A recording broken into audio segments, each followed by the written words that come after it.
نحمده ونصلي على رسوله الكريم أما بعد فأعوذ بالله من الشيطان الرجيم بسم الله الرحمن الرحيم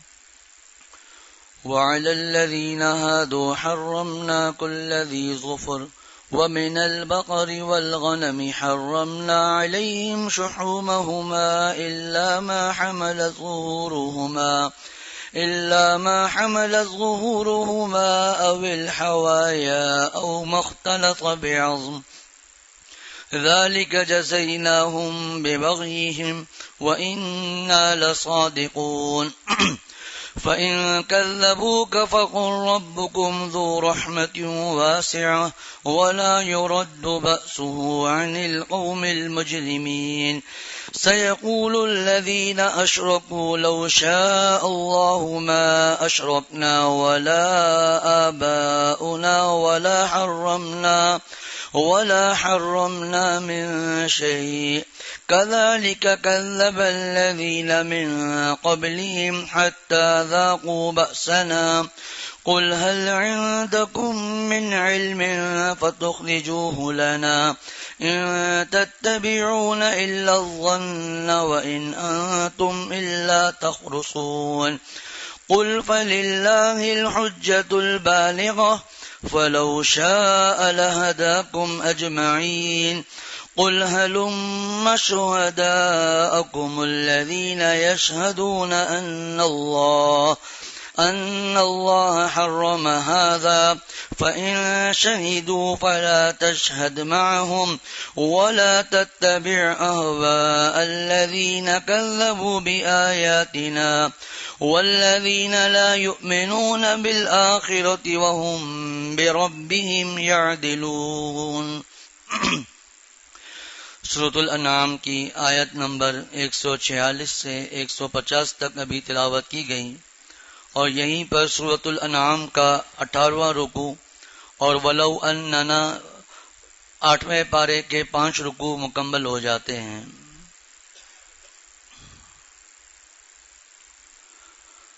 گزشتہ دروس میں خصوصاً سورہ بقرہ میں اور اس کے بعد بھی یہودیوں نے کس طرح انبیاء علیہم الصلاۃ والسلام کو ستایا یہ مضامین تفصیل کے ساتھ گزرے ہیں. اس کے بعد گزشتہ چند دروس میں یہ مضامین تھے کہ کفار مکہ نے اپنی مرضی سے بعض چیزوں کو حرام کر دیا تھا، اپنی مرضی سے بعض چیزوں کو حلال کر دیا، بعض چیزوں کو مردوں کے لیے حلال کیا، عورتوں کے لیے حرام کیا، بعض چیزوں کے لیے کہا سب کے لیے حلال ہیں. تو اور اس سے پچھلی آیت میں جو آخری آیت گزری تھی اس میں مردار کے حرام ہونے کا تذکرہ تھا، اسی طرح خون، بہتے ہوئے خون کا، خنزیر نجس العین ہے، پھر اسی طرح وہ جانور جو ہوں تو حلال لیکن ان پر اللہ کے علاوہ کسی اور کا نام لیا جائے، مثلا فلاں بت کے نام پر میں اس کو قربان کرتا ہوں، فلاں پیر صاحب کے نام پر میں اس کو قربان کرتا ہوں، اس مزار والے کے نام پر میں اس کو قربان کرتا ہوں. ایک تو یہ ہے کہ جیسے قربانی کے ایام میں بھی ہوتا ہے کہ جس کو اللہ تعالیٰ نے وسعت دی ہے اور کرنا بھی ایسا چاہیے تو وہ ایک بکرا کرتے ہیں، جی ہم یہ آپ صلی اللہ علیہ وسلم کے لیے قربان کرتے ہیں، تو اس کا مطلب نعوذ باللہ یہ نہیں ہوتا کہ آپ صلی اللہ علیہ وسلم کے نام پر، اس کا مطلب ہوتا ہے اللہ کے نام پر قربان کرتا ہوں اور اس کا ثواب آپ صلی اللہ علیہ وسلم کو پہنچا دیا. پھر ایک میں اللہ نے دیا ہے حضرات صحابہ رضوان اللہ علیہم اجمعین، اس طرح جس کو اللہ نے جتنی وسعت دی ہو، پھر کسی کے والدین کا انتقال یا دادا دادی تو ان کو ثواب پہنچانا مقصود ہوتا ہے. یہاں جو گزرا تھا پہلے بھی وضاحت کی تھی، اس کا مطلب یہ ہے کہ اللہ کا نام لینے کے بجائے فلاں بت کے نام پر میں قربان کرتا ہوں. تو ما قبل میں ان چیزوں کی حرمت کا بیان تھا جن کی حرمت اصلی اور قطعی اور ہمیشہ کی تھی، جیسے کہ چند مثالیں ذکر کی. آج جو آیت پڑھی جا رہی ہے پہلی آیت، اس میں ان چیزوں کی حرمت کا بیان ہے جو اصلاً تو حرام نہیں تھی لیکن کسی عارضی طور پر، وقتی طور پر وہ چیزیں حرام کر دی گئیں جیسے یہاں پر جن چیزوں کا تذکرہ آ رہا ہے، یہودیوں کی شرارت کی وجہ سے اللہ تعالیٰ نے ان پر حرام کر دی تھی. تو جیسا کہ ابھی ہم پڑھیں گے تو یہ اصلاً حرام نہیں تھی، لیکن ان کی شرارت کی وجہ سے اللہ تعالیٰ نے ان کی سرکشی کی وجہ سے بطور سزا اور عذاب کے ان پر حرام کر دی، تاکہ کھانے کی جو چیزیں ہیں وہ ان پر تنگ ہو جائیں. چنانچہ اللہ تعالیٰ ارشاد فرماتے ہیں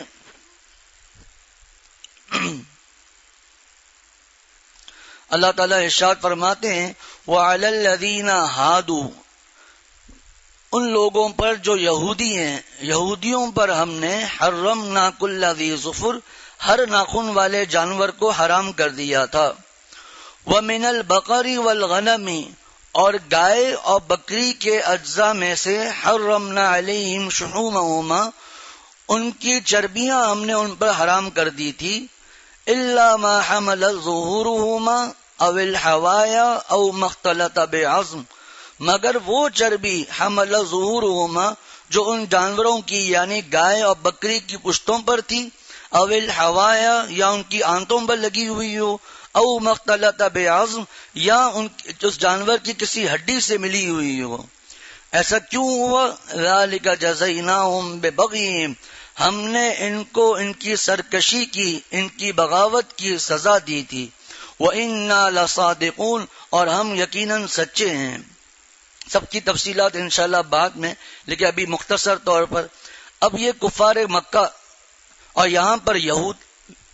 کہ ان کی عادت تھی، اور دوسرے انبیاء کے ساتھ بھی یہی معاملہ جس کی تفصیل انشاءاللہ بعد میں، کہ اگر آپ سچے ہیں اور ہم غلطی پر ہیں تو اللہ تعالیٰ کا عذاب ہم پر کیوں نازل نہیں ہوتا. تو فرمایا فَإِن كَذَّبُوكَ، پھر بھی اگر یہ تمہیں جھٹلائیں اے محمد صلی اللہ علیہ وسلم، اگر پھر بھی یہ تمہیں جھٹلائیں، فَقُلْ، تو آپ فرما دیجئے، رَبُّكُمْ، تمہارا رب، ذو رحمتوں واسعہ، بڑی وسیع رحمت کا مالک ہے. وَلَا يُرَدُّ بَأْسُهُ عَنِ الْقَوْمِ الْمُجْرِمِينَ، اور اس کے عذاب کو مجرموں سے ٹلایا نہیں جا سکتا. اگلی آیت میں یہ مضمون ہے کہ یہ کفار یہ کہتے تھے کہ ہم جو اللہ تعالیٰ کے ساتھ شریک ٹھہراتے ہیں، یا جو ہم نے جو جانوروں کو اپنے اوپر حرام کیا ہے، اللہ تعالیٰ ہمارے اس فعل سے ناراض نہیں ہے. اگر اللہ تعالیٰ ہمارے اس شرک سے اور یہ جو جانوروں کو ہم نے حرام کیا ہے اس سے ناراض ہوتے تو اللہ تعالیٰ ہمیں شرک کرنے ہی نہ دیتے. سیقول، ان قریب وہ لوگ کہیں گے، الذین اشرکوا، جنہوں نے شرک اپنایا ہوا ہے، لو شاء اللہ، اگر اللہ چاہتا، ما اشرکنا، تو ہم شریک نہ ٹھہراتے، نہ ہم، ولا آباؤنا، نہ ہمارے باپ دادا، ولا حرمنا من شیء، اور نہ ہم کسی چیز کو حرام قرار دیتے. اللہ تعالیٰ ارشاد فرماتے ہیں یہ صرف ان کے ساتھ ایسا معاملہ نہیں، اسی طرح کذالک، اسی طرح کذب الذین من قبلہم، ان سے پہلے لوگوں نے بھی جھٹلایا تھا، یعنی رسولوں کو جھٹلایا تھا، انبیاء علیہم الصلوۃ والسلام کو جھٹلایا تھا، حتی ذاقوا بأسنا، یہاں تک کہ انہوں نے ہمارے عذاب کا مزہ چکھ لیا. قل، آپ فرما دیجئے، یہ تو تم باتیں کر رہے ہو، هل عندکم من علم، کیا تمہارے پاس کوئی علم ہے، فتخرجوه لنا، جو ہمارے سامنے نکال کر پیش کر سکو. ان تتبعون الا الظن، تم تو محض خیالی باتوں پر چلتے ہو، یا تم تو نہیں چلتے ہو مگر خیالی باتوں پر. وَإِنْ أَنْتُمْ إِلَّا تَخْرُصُونَ، اور تم تو بس اندازے لگاتے رہتے ہو. قل، آپ فرما دیجئے، فَلِلَّهِ الْحُجَّةُ الْبَالِغَةُ، ایسی دلیل تو اللہ ہی کی ہے، البالغہ، جو پہنچنے والی ہے، یعنی دلوں میں اترنے والی ہے، دلوں تک پہنچنے والی ہے. فَلَوْ شَاءَ لَهَدَاكُمْ أَجْمَعِينَ، اگر اللہ تعالیٰ چاہتا، لَهَدَاكُمْ أَجْمَعِينَ، تم سب کو ہدایت پر لے آتا. قل، آپ فرما دیجئے، هَلُمَّ شُهَدَاءَكُمُ الَّذِينَ، اپنے وہ گواہ تو ذرا سامنے لاؤ، الَّذِينَ يَشْهَدُونَ، جو یہ گواہی دیں کہ ان اللہ حرم ھذا، کہ اللہ نے ان چیزوں کو حرام کیا ہے. فَإِن شَهِدُوا، اگر وہ پھر بھی کوئی گواہ لے کر آ جائیں، گواہ لے کر آ جائیں، فَلَا تَشْهَدْ مَعَهُمْ، تو آپ ان کے ساتھ شریک نہ ہونا، یعنی ان کی گواہی میں شریک نہ ہونا. وَلَا تَتَّبِعْ، اور آپ پیچھے نہ چلیں، پیروی نہ کریں، اَهْوَاءَ الَّذِينَ كَذَّبُوا بِآيَاتِنَا، ان لوگوں کی خواہشات کے جنہوں نے ہماری آیتوں کو جھٹلایا، والذین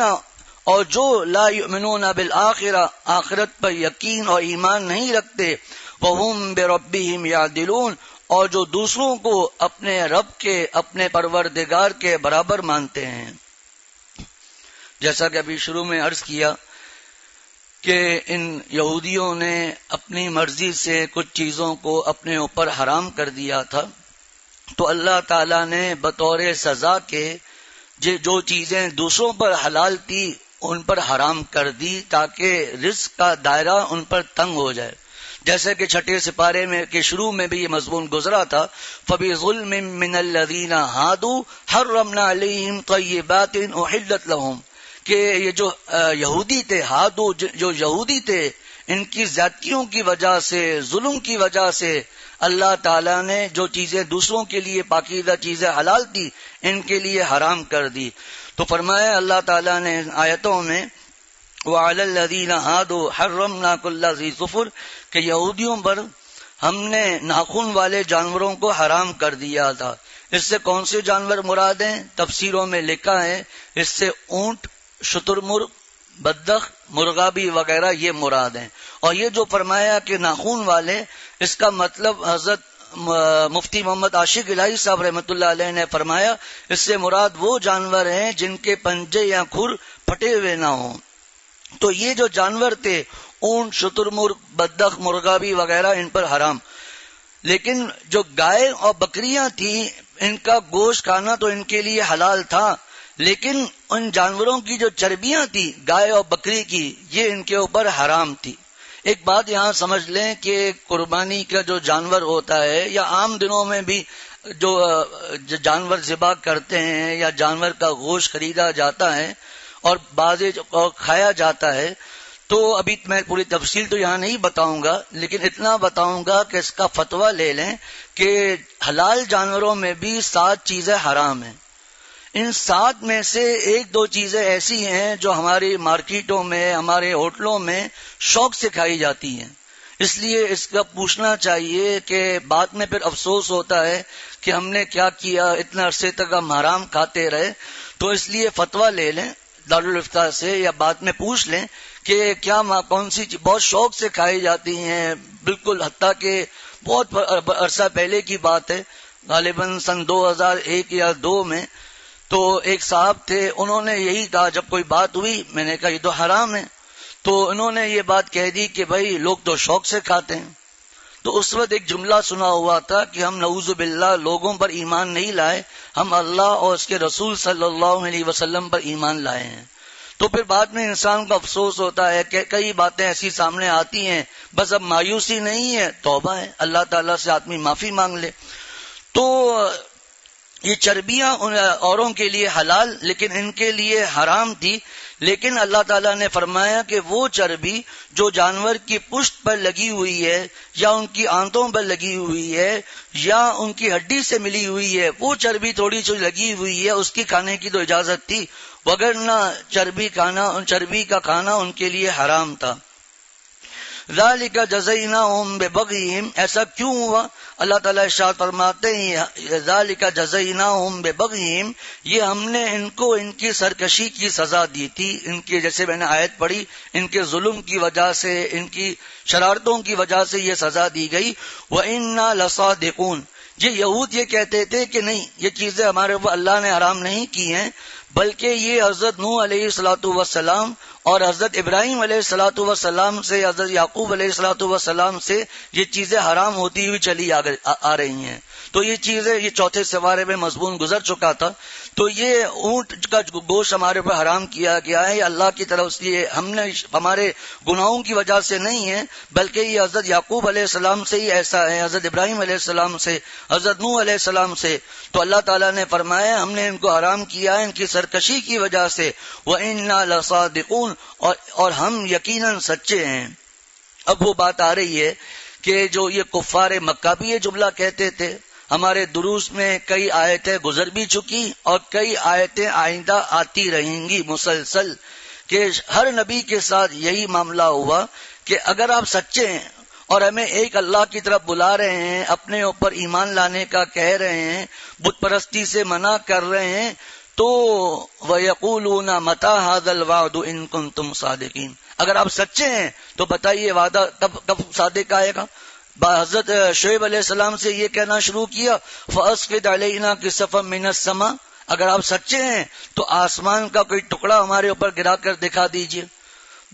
عذاب کو جلدی مانگتے تھے کہ کہاں ہے وہ عذاب جس کا وعدہ کر رہے ہیں، وہ عذاب ہمارے اوپر کیوں نہیں آ رہا، تو اس کا مذاق اڑاتے تھے۔ تو اللہ تعالیٰ فرما رہے ہیں اگر وہ آپ کو جھٹلاتے ہیں اور یہ کہتے ہیں ہم سچے ہیں، اگر ہم جھوٹے ہیں تو ہمارے اوپر اللہ کا عذاب کیوں نہیں آ رہا؟ اگر ہم جھوٹے ہیں تو اللہ تعالیٰ نے ہمیں مال اولاد جائیداد وغیرہ کیوں دی ہوئی ہیں؟ تو اللہ تعالیٰ اس آیت میں اس کا جواب دے رہے ہیں پھر بھی اگر یہ تمہیں جھٹلائیں فَقُلْ رَبُّكُمْ ذُو رَحْمَةٍ وَاسِعَةٍ، تو آپ فرما دیجئے تمہارا رب، دیکھیں حالانکہ یہ لوگ کافر ہیں لیکن اس کے باوجود ان سے کہا جا رہا ہے کہ تمہارا رب ذو رحمت واسعہ، بڑی وسیع رحمت کا مالک ہے، کہ اللہ تعالی جو مجرم ہیں ان کو دنیا میں فوراً عذاب نہیں دیتے بلکہ ان کو مال اولاد جائیداد خوب دیتے رہتے ہیں۔ کہیں یہ سمجھ رہا ہمارے اوپر تو کیوں اللہ کا عذاب نہیں آ رہا؟ پھر آخرت کا عذاب تو یقینی ہے ہی ہے، دنیا میں بھی ان کے اوپر عذاب آتا رہا، جیسا کہ کافروں میں سے ایک سردار تھا ولید بن مغیرہ، پہلے بھی عرض کیا، یہ کہتا تھا کہ انا وحید ابن وحید، کہ میں یکتا میرا باپ یکتا، یعنی نہ میرے جیسا کوئی ہے نہ میرے باپ جیسا کوئی۔ مفتی اعظم پاکستان مفتی شفیع صاحب رحمۃ اللہ علیہ نے لکھا ہے کہ یہ ولید اتنا زیادہ مالدار تھا کہ مکے شریف سے لے کر طائف تک اس کی زمینیں اور اس کے باغات اور اس کے درخت وغیرہ پھیلے ہوئے تھے، اور اس زمانے میں سالانہ کروڑوں دینار اس کی آمدنی تھی، اتنا زیادہ یہ شخص مالدار تھا۔ تو اس کے علاوہ اور بھی کفار تھے جو بڑے مالدار تھے، تو وہ یہی جملہ کہتے تھے، تو اس کا جواب دیا کہ چونکہ اللہ کی رحمت بہت زیادہ ہے اس لیے تمہیں اللہ تعالیٰ مال بھی دے رہے ہیں، جائیداد بھی دے رہے ہیں، اولاد بھی دے رہے ہیں۔ فَقُلْ رَبُّكُمْ ذُو رَحْمَةٍ وَاسِعَةٍ وَلَا يُرَدُّ بَأْسُهُ عَنِ الْقَوْمِ الْمُجْرِمِينَ، اور جب عذاب کا وقت آئے گا، جب اللہ تعالیٰ کا عذاب آئے گا تو وَلَا يُرَدُّ بَأْسُهُ عَنِ الْقَوْمِ الْمُجْرِمِينَ، اس کے عذاب کو مجرموں سے ٹلایا نہیں جا سکتا۔ اب یہ کفار مکہ، اللہ تعالیٰ نے قرآن پاک میں جگہ جگہ فرمایا اولم یسیروا فی الارض فینظروا کیف کان عاقبۃ الذین من قبلہم، کہ جن بستیوں پر اللہ تعالیٰ کا عذاب آیا تھا جن میں سے مشہور قوم عاد ہے، حضرت ہود علیہ السلام کی قوم سمود ہے، حضرت صالح علیہ السلام کی قوم لوط ہے، حضرت لوط علیہ السلام کی قوم، حضرت شعیب علیہ السلام کی قوم، ان کی جو بستیاں تھیں یہ جب سفر کرتے تھے تجارت کے لیے کہیں جاتے تھے تو یہ بستیاں ان کے راستے میں پڑتی تھی، تو ان کو پتا تھا کہ ان کے اوپر اللہ تعالیٰ کا عذاب آیا ہوا ہے، تو جس طرح انہوں نے اپنے انبیاء کو ستایا ان پر عذاب آیا تو تم پر بھی عذاب آ سکتا ہے۔ لیکن حضور صلی اللہ علیہ وسلم کی دعا کی برکت سے جس طرح پچھلی قوموں پر عذاب آیا کہ پوری کی پوری قوم ایک جھٹکے میں اللہ تعالیٰ نے ان کو ہلاک کر دیا، بعض قوموں پر ہواؤں کا عذاب آیا۔ ابھی درس قرآن سے پہلے استاد جی حضرت مفتی نعیم صاحب دامت برکاتہم سے بات ہو رہی تھی کہ رمضان کے آخر میں جو آندھی چلی تھی، حضرات کو پتہ ہے آخری رات میں تو کیسی خطرناک آندھی تھی، تو حضرت مفتی نعیم صاحب دامت برکاتہم نے فرمایا یہ کچھ بھی ہو کراچی کی آندھی کچھ بھی نہیں پنجاب کی آندھی کے مقابلے میں، وہاں بعض مرتبہ لوگ ٹھہر بھی نہیں سکتے۔ تو اس وقت دل میں آیا ہوا کا عذاب کیسا ہوگا جس کو اللہ تعالیٰ نے قرآن میں جگہ جگہ بیان فرمایا، اور 29ویں سپارے میں سورہ حاقہ میں پوری تفصیل کے ساتھ اللہ تعالیٰ نے بیان کیا کہ سخرھا علیہم 7 لیال و 8 ایام، 7 راتیں اور 8 دن مسلسل ان پر ہوا کا عذاب چلتا رہا۔ قوم عاد کے لوگ بڑے بڑے قدوں کے مالک تھے، اللہ تعالیٰ نے فرمایا وہ ایسے گر گئے کأنہم اعجاز نخل خاویہ، جیسے کہ کھجور کے تنے گر جاتے ہیں ایسے یہ گرے ہوئے تھے۔ تو آپ صلی اللہ علیہ وسلم کی دعا کی برکت سے چاہے کوئی کتنا بھی کفر کرے اس طرح اجتماعی عذاب نازل نہیں ہوا۔ ہاں دنیا کا عذاب آیا، تفسیروں میں لکھا ہے کہ جب کفار مکہ جن کو اپنے اوپر ناز تھا ستاتے تھے، لیکن بدر کے موقع پر ان پر عذاب آیا، 70 کافر مارے گئے، 70 قید ہوئے۔ جگہ جگہ قرآن میں لکھا ہے قتل ہونا قید ہونا، قتل ہونا قید ہونا، قرآن اور قرآن کی تفسیر میں، لیکن پورے کے پورے کافر ایک دم ہلاک ہو جائیں ایسا نہیں ہوا کبھی بھی۔ یعنی آپ صلی اللہ علیہ وسلم کی دعا کی برکت سے بات ہو رہی ہے۔ تو اللہ تعالیٰ فرما رہے ہیں جب یہ عذاب آئے گا تو اس کے عذاب کو مجرموں سے ٹلایا نہیں جا سکتا۔ اب اس کے بعد اگلا مضمون جس کو میں نے تھوڑا سا عرض کر دیا تھا کہ ہم جو اللہ تعالیٰ کے ساتھ شریک ٹھہراتے ہیں، بتوں کو شریک ٹھہراتے ہیں،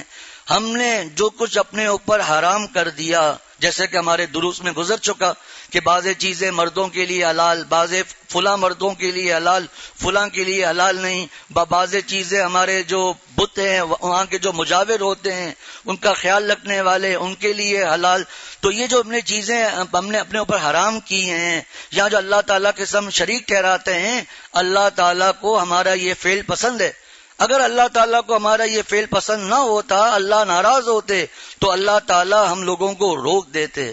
تو اس کا جواب یہ دیا کہ اس آیت میں یہ مضمون ہے کہ اس سے پہلے بھی جو لوگ تھے انہوں نے بھی اللہ تعالیٰ کے ساتھ شریک ٹھہرایا، ان پر بھی عذاب آیا، تمہارے اوپر بھی عذاب آئے گا۔ اور دوسری جو سب سے اہم بات جو اس آیت میں بیان ہوئی ہے وہ یہ کہ یہ دنیا دارالامتحان ہے۔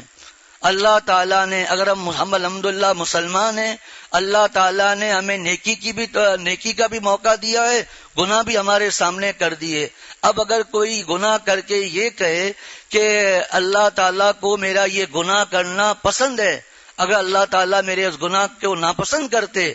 تو اللہ تعالیٰ مجھے روک دیتے۔ جیسے ایک ہمارا مدرسہ ہے یا کوئی بھی مدرسہ، آفس ہے، فیکٹری ہے، کوئی بھی جگہ ہے، وہاں کے اصول و ضوابط ہیں۔ جیسے ہی کوئی طالب علم، کوئی کالج وغیرہ کا اسٹوڈنٹ، کوئی ورکر، کوئی بھی شخص اس ادارے کے خلاف کوئی کام کرتا ہے تو اس کو فوراً روک دیا جاتا ہے، فوراً اس کو وہاں سے نکال دیا جاتا ہے۔ جیسے ہمارے یہاں تصویر پر بہت زیادہ حضرت منع فرماتے ہیں، فتوے میں حرام ہے، اور بہت سے لوگوں کو یہ بات پتہ نہیں، ابھی اچانک ذہن میں آئی۔ میں یہ عرض کر دوں کہ جب ہمارے یہاں اشتہار چلے تو بعض لوگوں نے یہ کہنا شروع کیا کہ آپ حرام نہ لکھا کریں، کیونکہ حرام نہ لکھے، یہ جو پہلے تھا نا منع وہی صحیح ہے۔ تو میں نے ان سے عرض کیا کہ آپ دارالعلوم دیوبند والوں کو منع کر دیں، بنوری ٹاؤن کو منع کر دیں، وہ حرام نہ لکھے، ہم بھی حرام نہیں لکھیں گے۔ پھر ایک فتویٰ میں نے ان کو بھیجا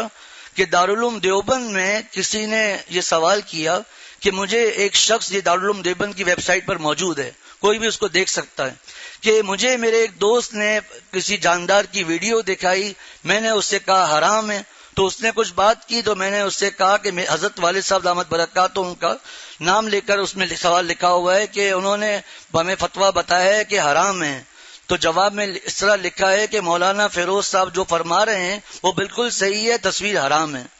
تو خیر اب یہاں منع کیا جاتا ہے، اب جیسے ہی کوئی تصویر کھینچتا ہے اس سے ناراضگی ہوتی ہے، منع کرتے ہیں، ڈیلیٹ کراتے ہیں۔ اسی جگہ ہر جگہ کے اپنے اصول و ضوابط ہیں۔ تو یہ کہتے تھے کہ اگر ہم جو اللہ تعالیٰ کے ساتھ شریک ٹھہرا رہے ہیں، اگر ہم کوئی غلط کام یہ کر رہے ہیں تو اللہ تعالیٰ میں روک دیں۔ اسی طرح کوئی مسلمان کوئی گناہ کرے اور وہ یہ کہے کہ میرے کو یہ گناہ نہیں ہے، کیونکہ اگر یہ گناہ ہوتا تو اللہ تعالیٰ مجھے روک دیتے، جس کو سمجھانے کے لیے ہمارے حضرت نے یوں فرمایا کہ اگر کوئی گناہ کیا، بد نظری کی، فوراً غیب سے ایک تھپڑ لگا، اب آنکھ باہر آ گئی، اب کوئی بد نظری کرے گا، اب کوئی گناہ کرے گا، اب تو کافروں کا سردار بھی ولیوں کا سردار بن جائے گا۔ تو یہ دنیا دارالامتحان نہیں رہا۔ اللہ تعالیٰ فرماتے ہیں وَلَوْ شَاءَ لَهَدَاكُمْ أَجْمَعِينَ، اگر ہم چاہتے تو سب کے سب کو ہدایت دے دیتے۔ سورہ شعراء میں بھی یہ مضمون آیا ہے 19ویں سپارے میں کہ لَعَلَّكَ بَاقِعٌ نَفْسَكَ أَلَّا يَكُونُوا مُؤْمِنِينَ۔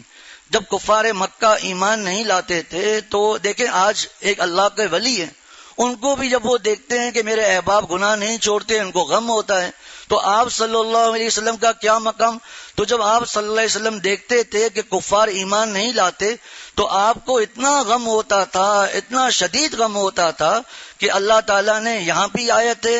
15ویں سپارے میں بھی ہے اور شاید ایک جگہ اور بھی یہ مضمون ہے کہ لعلک باقع نفسک الا یکونوا مؤمنین، ایسا لگتا ہے کہ آپ ہمارے غم کے اپنے آپ کو ہلاک کر دیں گے کہ وہ ایمان نہیں لاتے۔ آگے وہ بات آ رہی ہے، فرمایا جیسے کہ میں نے کئی دفعہ عرض کیا کہ قرآن کی ایک آیت کی تفسیر دوسری آیت کرتی ہے۔ دیکھیں ان نشا، سورہ شعراء آیت نمبر 4، ان نشا ننزل علیہم من السماء آیۃ، اگر ہم چاہتے تو ان کفار مکہ پر، ان کافروں پر آسمان سے کوئی ایسی نشانی نازل کر دیتے، فظلت اعناقهم لها خاضعین، کہ ان کی گردنیں اس نشانی کے آگے جھکی کی جھکی رہ جاتی۔ کیا مطلب؟ ایسا وہ مجبور ہو جاتے کہ وہ فوراً اللہ پر ایمان لے آتے، لیکن اللہ نے فرمایا ہم ایسا نہیں کریں گے۔ کیوں؟ کہ پھر دنیا دارالامتحان نہ رہے گا، پھر پیدا کرنے کا مقصد نہ رہے گا۔ اللہ تعالیٰ نے ہر ایک کو اختیار دے دیا۔ تو اس آیت میں اللہ تعالیٰ انہوں نے جو بات کہی اس کے بارے میں فرمایا جا رہا ہے کہ سیقول الذین اشرکوا، اب یہ جو عنقریب یہ جو مشرکین ہیں جنہوں نے شرک اپنایا ہوا ہے وہ یوں کہیں گے لو شاء اللہ ما اشرکنا، اگر ہم کوئی شرک کر رہے ہیں، کوئی غلط کام ہے، اللہ تعالیٰ ہمیں روک دیتے، ہم شریک ہی نہ ٹھہراتے، بلکہ ہم کیا ہمارے باپ دادا بھی یہ گناہ نہ کرتے، ولا آباؤنا ولا حرمنا من شیء، اور جو چیزیں ہم نے حرام کی ہیں اللہ نے حرام نہیں کی، ولا حرمنا من شیء، ہم ان کو حرام بھی نہ قرار دے پاتے۔ اللہ تعالیٰ نے فرمایا کذالک کذب الذین من قبلہم، اسی طرح ان سے پہلے لوگوں نے رسولوں کو جھٹلایا، یہاں تک کہ حتی ذاقوا بأسنا، یہاں تک کہ انہوں نے ہمارے عذاب کا مزہ چکھ لیا، اسی طرح یہ لوگ بھی ہمارے عذاب کا مزہ چکھیں گے۔ قل، آپ فرما دیجئے تم جو دلائل دے رہے ہو تو فرمائے هل عندکم من علم، کیا تمہارے پاس کوئی علم بھی ہے؟ فتخرجوه لنا، جو ہمارے سامنے نکال کر پیش کر سکو۔ علم کہتے ہیں یہاں تو کوئی عقلی دلیل پیش کر دو کہ جس پر عقل کم از کم عقلی دنیا کی جو عقلیں ہیں وہی اس کو تسلیم کر لیں، یا کوئی وحی کی بات ہے تو وہ ہمارے سامنے بیان کر دو۔ ان تتبعون الا الظن، تم تو محض خیالی باتوں پر، اپنے گمانوں پر عمل کرتے ہو، اسی پر چلتے ہو۔ وَإِنْ أَنْتُمْ إِلَّا تَخْرُصُونَ، اور تم تو بس وہمی اندازے ہی لگاتے رہتے ہو، یعنی تمہارے پاس اس پر کوئی دلیل نہیں ہے۔ قل، آپ فرما دیجئے فَلِلَّهِ الْحُجَّةُ الْبَالِغَةُ، ایسی دلیل تو اللہ ہی کی ہے، البالغہ، جو پہنچنے والی ہے، یعنی دلوں میں پہنچنے والی ہے، دلوں میں اترنے والی ہے۔ شیخ الاسلام حضرت مفتی محمد تقی عثمانی صاحب دامت برکاتہم نے آسان تفسیر میں الحجۃ البالغہ کے دو مطلب بیان کیے۔ نمبر ایک، وہ دلیل جو انسان کو اس کی منزل تک پہنچا دے، اور دوسری جو میں نے جیسا عرض کیا وہ دلیل جو دلوں میں اتر جائے، ایسی دلیل اللہ ہی کی ہے۔ ہم نے تو ابھی 8 پارے پڑھے ہیں، سورہ کہف اور سورہ یاسین پڑھی ہے، اس میں جتنے دلائل ہیں سب کے سب دلائل ایسے ہیں جو دلوں میں اترتے چلے جائیں۔ اور 19ویں سپارے میں یہ مضمون ہے کہ جب حضرت موسیٰ علیہ السلام اور حضرت ہارون علیہ السلام فرعون کے پاس یہ باتیں لے کر گئے، تو تفصیلات انشاءاللہ تعالی اپنے موقع پر آتی رہیں گی انشاءاللہ تعالی۔ تو فرعون جیسا جابر، اتنا اپنے آپ کو خدا کہنے والا، تو اللہ تعالیٰ نے واقعہ بیان کیا کہ کس طرح حضرت موسیٰ علیہ السلام کو ہم نے نبوت عطا کی، پھر اللہ تعالیٰ نے ان کو معجزے عطا کیے۔ اب جب وہ معجزے لے کر فرعون اور اس کی قوم کے پاس آئے، اللہ تعالیٰ نے فرمایا کہ فی 9 آیات الی فرعون و قومہ، 9 نشانیاں لے کر فرعون اور اس کی قوم کے پاس جائیں۔ جب وہاں پہنچے تو انہوں نے یہ نشانیاں دیکھ بھی لی، نشانیاں دیکھ کر کہا ھذا سحر مبین، یہ کھلا جادو ہے، کھلا جادو۔ آگے سنیے وَجَحَدُوا بِهَا وَاسْتَيْقَنَتْهَا أَنفُسُهُمْ ظُلْمًا وَعُلُوًّا۔ اللہ تعالیٰ ارشاد فرماتے ہیں کہ فرعون اور اس کی قوم نے ان معجزات کا انکار کیا، کیوں؟ ظلمًا وعلوًّا، سرکشی کی وجہ سے، ظلم کی وجہ سے، کہ حضرت موسیٰ علیہ السلام میرے پاس پلے، میرے پاس رہے۔ تفسیر جلالین میں لکھا ہے تقریباً 30 سال حضرت موسیٰ علیہ السلام فرعون کے پاس رہے، حتیٰ کہ حضرت موسیٰ علیہ السلام کو فرعون کا بیٹا کہا جاتا تھا، کیونکہ جس طرح فرعون کے جو کپڑے ہوتے تھے اسی کپڑوں میں سے حضرت موسیٰ علیہ السلام کے لیے کپڑے بنتے۔ فرعون کی جو سواریاں تھی، وہ سواری یعنی شاہی سواری، وہ حضرت موسیٰ علیہ السلام کے لیے ہوتی تھی۔ اب حضرت موسیٰ علیہ السلام کے لیے فرعون کے ذہن میں یہ تھا کہ جس کو میں نے پالا، میرے پاس بڑا ہوا، میں نے اس کا خیال رکھا، اور جس کی قوم میری غلام ہے، یعنی بنی اسرائیل، حضرت موسیٰ علیہ السلام کی قوم میری غلام ہے، میں نے ان کو اپنے کاموں میں لگا رکھا ہے، آج ان میں سے ایک شخص آتا ہے اور مجھے آ کر دعوت دیتا ہے۔ بہت سی باتیں ہیں، ابھی تعریفات تمام آیتوں کا پورا احاطہ کرنا ممکن نہیں ہے۔ نعوذ باللہ، یہ کہنے لگا فرعون کہ یہ جو بول بھی نہیں سکتا، یعنی حضرت موسیٰ علیہ السلام کے زمانے میں لکنت تھی، یہ نبوت کا دعویٰ کرتا ہے، اس کا کوئی اور مقصد نہیں ہے، اس کا مقصد غلبہ پا کر سلطنت حاصل کر کے تمہیں تمہاری زمین سے نکالنا ہے۔ اصل بات ابھی جو بتانی ہے وہ انکار کیوں کیا؟ سرکشی کی وجہ سے۔ اللہ تعالیٰ ارشاد فرماتے ہیں وَاسْتَيْقَنَتْهَا أَنفُسُهُمْ، حالانکہ فرعون اور اس کا جو لشکر تھا ان کو یقین تھا کہ یہ جو باتیں لے کر آ رہے ہیں بالکل سچی باتیں ہیں۔ وَاسْتَيْقَنَتْهَا أَنفُسُهُمْ ظُلْمًا وَعُلُوًّا، یہی معاملہ ہمارے رسول اکرم صلی اللہ علیہ وسلم کے ساتھ بھی تھا کہ کئی دفعہ گزر چکا، بار بار اشارہ کر دیتا ہوں کہ کفار مکہ جانتے تھے کہ اللہ تعالیٰ کے نبی ہیں، حتیٰ کہ آپ صلی اللہ علیہ وسلم کا سب سے بڑا دشمن ابو جہل وہ بھی یہ جانتا تھا کہ حضور صلی اللہ علیہ وسلم اللہ کے رسول ہیں اور جو یہ کلام اترا ہے اللہ کا کلام ہے، لیکن مانتا نہیں تھا چودراہٹ اور تکبر کی وجہ سے۔ اللہ تعالیٰ ہم سب کی اس تکبر کی بیماری سے حفاظت فرمائے کہ حق سامنے آ جاتا ہے۔ دیکھیں فرعون کا بھی آ گیا کہ باوجود جانتا تھا کہ یہ حق ہے پھر بھی ایمان نہیں لایا۔ تو فرمایا قل فللہ الحجۃ البالغہ کہ یہ ایسے دلائل ہیں۔ فلو شاء لہداکم اجمعین، اگر اللہ تعالیٰ چاہتا تو تم سب کو ہدایت پر لے آتا، لیکن پھر یہ امتحان نہ رہتا۔ جو دنیا دارالامتحان ہے، دارالامتحان نہ ہوتے۔ اس کو یوں سمجھ لیں اگر سب کو ہی پاس کرنا ہے، سب کو ہی انعام دینا ہے تو پھر پڑھے گا کون؟ فائدہ کیا پڑھنے کا؟ فرمایا آگے اللہ تعالیٰ نے یہ جو قل آپ فرما دیجئے ہلم شہداکم الذین، اب ذرا تم اپنے گواہ تو لاؤ میرے سامنے جو گواہی دیں ان اللہ حرم ھذا کہ اللہ تعالیٰ نے اس کو حرام کیا ہے۔ فإن شہیدوا، پس اگر وہ گواہی لے کر بھی آ جائیں، فلا تشہد معہم، تو جھوٹی گواہیاں ہیں، آپ ان کے ساتھ گواہی میں شریک نہ ہوئیے گا۔ ولا تتبع اہواء الذین کذبوا بآیاتنا، اور آپ ان لوگوں کی خواہشات کے پیچھے بھی نہ چلیں۔ دیکھیں جیسے قرآن میں آتا ہے وَلَا تَكُونُوا كَالَّذِينَ نَسُوا اللَّهَ فَأَنسَاهُمْ أَنفُسَهُمْ، تم ان لوگوں کی طرح بھی مت ہو جانا جنہوں نے اللہ تعالیٰ کو بھلا دیا۔ یعنی اللہ تعالیٰ کو بھلا دینا تو بہت دور کی بات ہے، ان لوگوں کی طرح بھی مت ہونا، یعنی ان میں شامل بھی نہ ہونا جنہوں نے اللہ تعالیٰ کو بھلا دیا۔ تو نفسانی خواہشات پر چلنا تو دور کی بات، ان لوگوں کے پیچھے بھی مت چلیں۔ الذین کذبوا بآیاتنا، جنہوں نے نمبر 1 ہماری آیتوں کو جھٹلایا، نمبر 2 والذین لا یؤمنون بالآخرہ، اور جو آخرت پر یعنی قیامت کے دن پر یقین نہیں رکھتے، نمبر 3 وَهُمْ بِرَبِّهِمْ يَعْدِلُونَ، اور جو دوسروں کو یعنی اللہ تعالیٰ کے شریک بنا رکھے ہیں ان کو اپنے رب کے برابر بنتے ہیں۔ اذ نسویکم برب العالمین، ہم نے اپنے کفار جہنم میں کہیں گے ہم نے تو تمہیں رب العالمین کے برابر قرار دے دیا تھا۔ اللہ تعالیٰ ہم سب کی حفاظت فرمائے، اللہ تعالیٰ ہماری شرک سے گناہوں سے حفاظت فرمائے۔ وآخر دعوانا ان الحمد للہ رب العالمین۔ جن ساتھیوں کے ساتھ ان کے گھر کی خواتین مرکز تربیت خواتین میں آئی ہوئی ہیں تو وہ ساتھی ابھی غرفہ میں بالکل تشریف نہ لائیں، اپنے گھر والوں کو لے کر اپنے گھروں کو جائیں۔ تو پھر انتظامات میں مشکل ہوتی ہے، کئی مرتبہ ایسا ہوتا ہے نام بھی لیتے ہیں کہ فلاں سامنے آئے، وہ فلاں سامنے نہیں آتے، اس سے تکلیف ہوتی ہے۔